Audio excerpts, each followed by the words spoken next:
Very good girl, Sophie.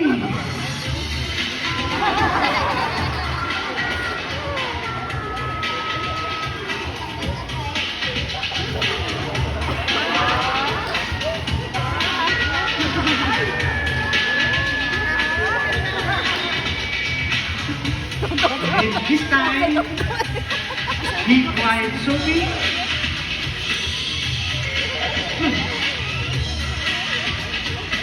Good girl, Sophie.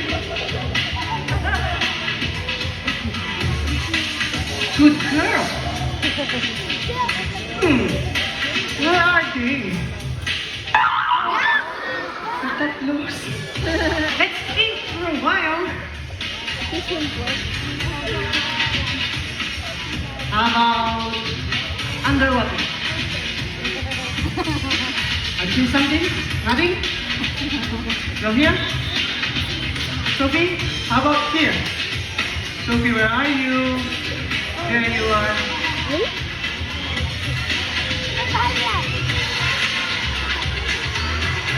Wow, good girl, Sophie. Then tell us, Sophie, did you find any poachers? No? Great job.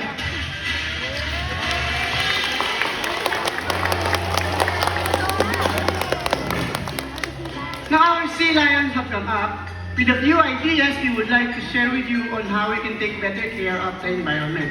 Here's one. Our sea lions wants to remind us not to throw our trash in the ocean because it's our home. Littering is ugly and extremely dangerous.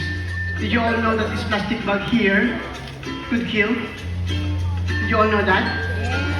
Yes. Whales, dugongs, dolphins, sea lions, sea turtles, and other marine animals could easily swallow this plastic bag, they can choke and die. While fishing lines and pieces of nets left in the ocean can kill tens of thousands of marine animals every year.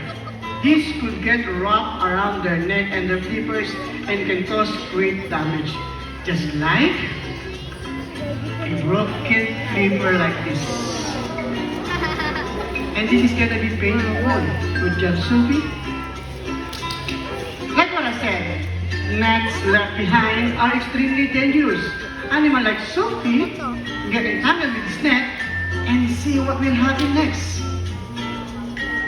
After getting entangled, suddenly they drown. Oh, poor sea lion. Wow, what a fine acting job, suppose. How about a big round of applause for Sophie? Now, to be a true conservationist, the Marine Patrol always practices the 3 R's. Okay, officer, where are you? Okay? There you That's go. right, officer. Well, the first R is reduce. Reduce the amount of trash we make by buying items of larger sizes. Now, folks, did you all know these 4 small bottles right here are equal to a big one? So, better buy the bigger one, of course. Now, let's proceed to the second R. The second R is reuse. Reuse items like bags, boxes, and bottles whenever we can. And here's a great tip from Cory. Canvas bag like this one can make great grocery bags. And you can even save on paper and plastic. Great job, Cory. Now, folks, any idea what the last R is? Recycle? Well, let's see if you're right. Recycle.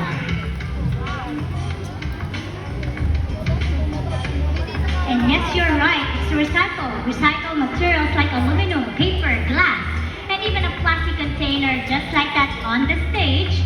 And Sophie will show you how. Okay, Sophie, there's a plastic container on the water. What are you going to do there?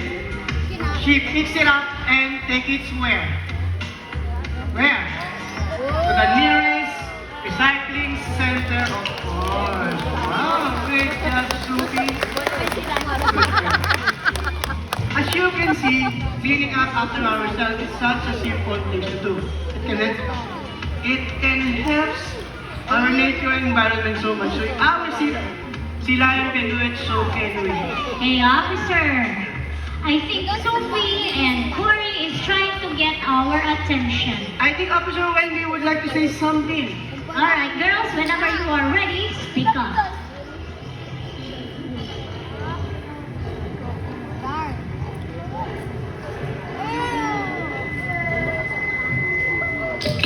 Wow. That was loud and clear, right?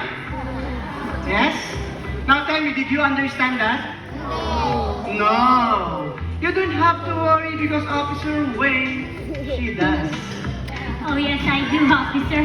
Well, what Sophie and Corey just said is let's make everyday Earth Day. It's alright, girls. Is that right? Well, another mission accomplished, another step taken towards a better Earth. Hey, officer. Yes, Officer. I believe that we should celebrate. Wow, it's a great idea. Now let's celebrate with some dancing. Alright, ladies and gentlemen, please put your hands together for Sophie and Corey.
So folks, please put your hands together for Corey and Sophie.